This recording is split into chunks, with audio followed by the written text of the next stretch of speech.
A paz do Senhor, meu irmão, minha irmã, como é bom a gente parar para meditar na palavra de Deus.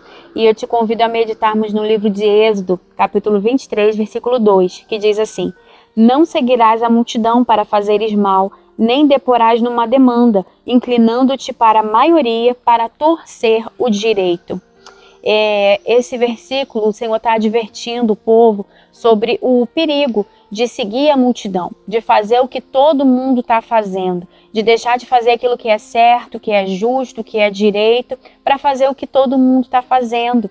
E às vezes o nosso senso, né, o nosso entendimento acaba sendo contaminado com esse senso comum, né, com essa ideia, se está todo mundo fazendo, se todo mundo age dessa forma, se todo mundo fala desse jeito, se todo mundo come, se todo mundo bebe, né? Se todo mundo faz, então eu também posso fazer.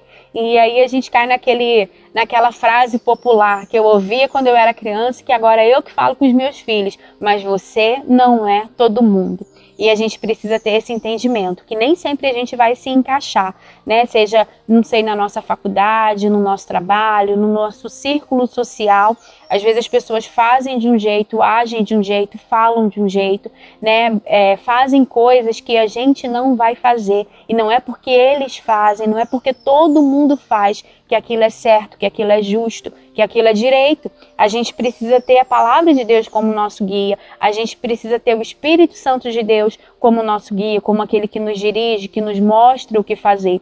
E a gente tem visto isso de forma muito frequente na nossa sociedade, né? De forma cada vez maior, mais abrangente, né? Com a vinda, com o aumento das redes sociais, né? Onde tem aí os influenciadores, os influencers, né? Pessoas que ganham a vida, que fazem milhões, influenciando outras pessoas, ditando moda, ditando regras, dizendo o que as pessoas têm que falar, o que as pessoas têm que comer, o que as pessoas têm que vestir, né? A forma que cada um tem que agir, e a gente vê isso crescendo cada vez mais.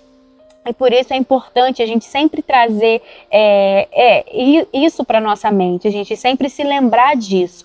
Porque não é porque todo mundo faz, não é porque todo mundo fala que a gente vai se encaixar naquilo. A palavra de Deus fala para a gente não se conformar com esse mundo. E você já sabe disso, só estou te lembrando que se conformar é entrar na forma.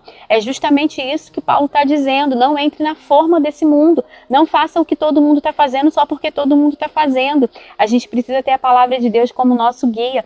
E a gente vê isso, né, homens e mulheres de Deus que na época que eles viveram, eles já enfrentaram essas dificuldades. Daniel, por exemplo, quando foi levado para a Babilônia, Daniel e seus amigos, eles entenderam que eles precisavam ser diferentes, fazer diferente, que não dava para fazer o que todo mundo estava fazendo lá. E isso lhe custou. E isso precisou, ele precisou abrir mão, precisou renunciar, mas a gente vê que ele foi abençoado por causa disso. A gente vê que o Senhor escolheu e o Senhor era com eles nessas decisões. Então, às vezes a gente vai se sentir meio fora, né, meio fora da multidão, e tá tudo certo. E tá tudo bem. Daniel, por exemplo, escolheu não se contaminar com os manjares do rei. Ele escolheu não comer o que todo mundo comia. E o que eram manjares, né? Eram coisas agradáveis. E ele escolheu não comer, ele escolheu não se contaminar. E quando precisou adorar, se prostrar diante daquela estátua de ouro que o rei havia feito, mesmo todo mundo se prostrando e adorando, os amigos de Daniel escolheram não se prostrar, não adorar. Então a gente precisa ter esse entendimento, que nós somos guiados pelo Espírito, que nós somos guiados pela palavra de Deus, e não seguir não, às vezes nessa busca por aceitação, né, nessa busca em se sentir ali parte, se sentir encaixado, a gente acaba de forma sutil se conformando, agindo como, fazendo como o mundo faz. E eu queria trazer para vocês um paralelo que a Bíblia nos traz, exemplo de dois reis muito conhecidos. Um escolheu ouvir a multidão, um escolheu ser guiado pelo que a multidão pedia, né? Pelo que a multidão clamava, pelo clamor da maioria. E o outro não, e o outro era guiado pelo que Deus falava.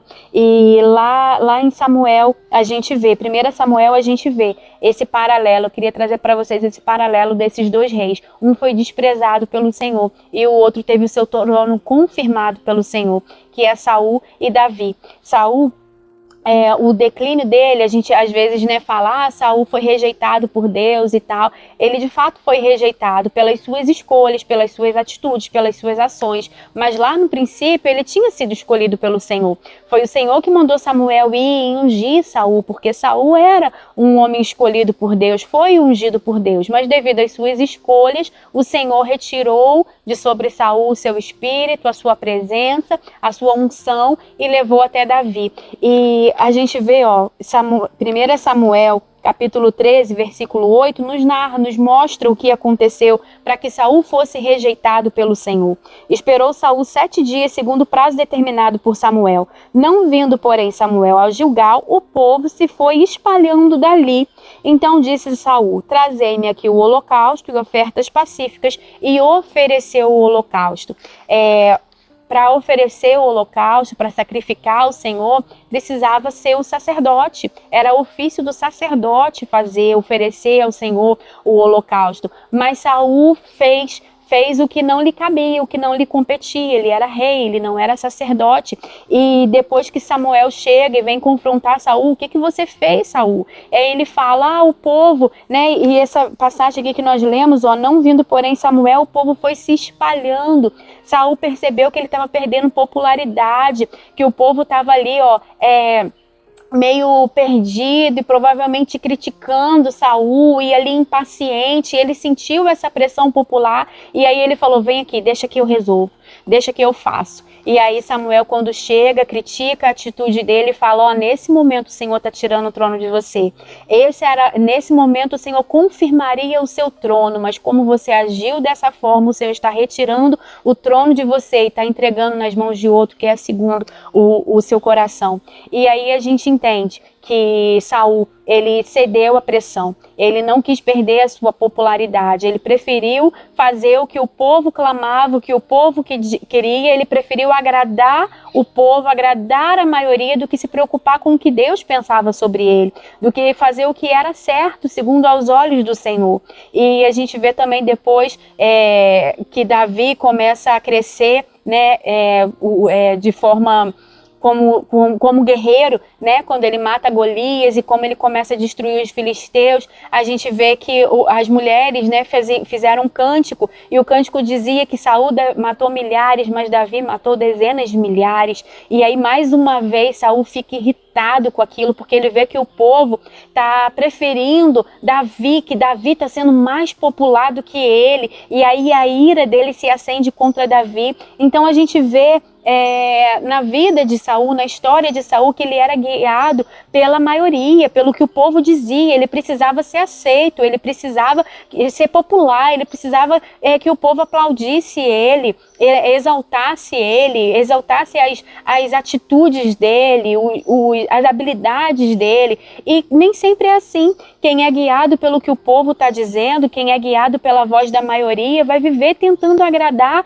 e mesmo assim vai ser impopular, porque o povo cada dia tem uma demanda diferente, cada dia precisa-se de algo diferente, o povo cada dia quer mais, sem contar que cai em pecado. Saul caiu em pecado, cometeu um pecado por querer, nesse desejo dele, nesse ímpeto dele de agradar, de ser popular, de fazer o que a maioria lhe aplauda, né? Que a maioria lhe exalte. Nesse desejo dele de agradar ao povo, ele foi desobediente, ele permitiu que o orgulho subisse no seu coração, e aí o Senhor retirou dele a presença, retirou dele o Espírito Santo. Já Davi é o oposto. Davi era guiado pelo que Deus falava. A gente vê na vida de Davi ele sempre preocupado em perguntar para o Senhor o que ele devia fazer. Ele não cedia a pressões. Ele foi comandante de exércitos, ele foi homem de guerra, e a gente vê que ele não ia pelo que a maioria falava, ele não ia. Várias vezes na vida de Davi a gente vê isso muito forte. Ele não seguia a pressão popular, ele não seguia o clamor do povo, pelo contrário, ele perguntava para Deus o que eu devo fazer, eu devo ir, eu devo lutar, eu vou conquistar, o Senhor vai comigo. E a gente vê frequentemente uma preocupação dele em fazer aquilo que o Senhor dizia, em ser guiado pelo Espírito Santo e não pelo que o povo dizia. Davi, por exemplo, depois começa a ser perseguido por Saul. A gente vê aí uma perseguição cruel, incansável de Saul, né, sobre Davi, e Davi teve a oportunidade de matar Saul mais de uma vez. Uma vez, por exemplo, ele estava se escondendo, ele e seus homens estavam se escondendo numa caverna, estavam se escondendo de Saul, e aí Saul vai até a caverna, a Bíblia diz para aliviar o seu ventre, né, ele vai até a caverna, e aí o que os homens de Davi começam a falar? Davi, essa é a sua chance. Deus está entregando o seu inimigo na sua mão. Olha só, ele está ali totalmente vulnerável. É só você ir lá e matar ele. E mesmo os homens de Davi, aqueles homens que estavam do lado de Davi, que estavam dispostos a dar sua vida por Davi, mesmo eles pressionando Davi dessa forma, Davi não mata Saul. Davi não cede à pressão. Davi vai lá, tira um pedaço da orla da roupa, das vestes de Saul, e depois que Saul se vai, ele fala assim: ó, Saul, tive a chance de te matar, mas quem sou eu para matar um ungido do Senhor?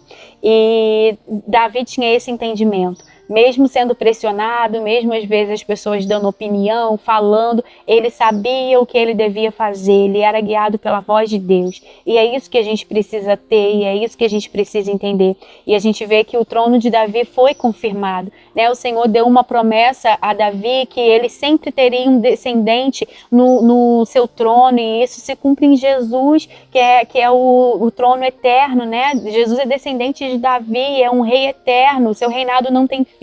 Então a gente vê a diferença daquele que é guiado pela multidão, pelo que todo mundo diz, e daquele que é guiado pela voz de Deus. E a gente precisa ser assim. A gente precisa ser guiado pela voz de Deus. A gente precisa, como Daniel e seus amigos, não fazer o que todo mundo está fazendo. A gente vive numa sociedade que se parece sim com a Babilônia, uma sociedade completamente corrompida, com valores corrompidos, mas a gente precisa se manter puro, a gente precisa ser guiado pela voz do Senhor, pela voz do Espírito Santo de Deus. Amém? Que o Senhor continue falando no seu coração e que o Espírito Santo continue trabalhando na sua vida, na sua casa, na sua família. Em nome de Jesus.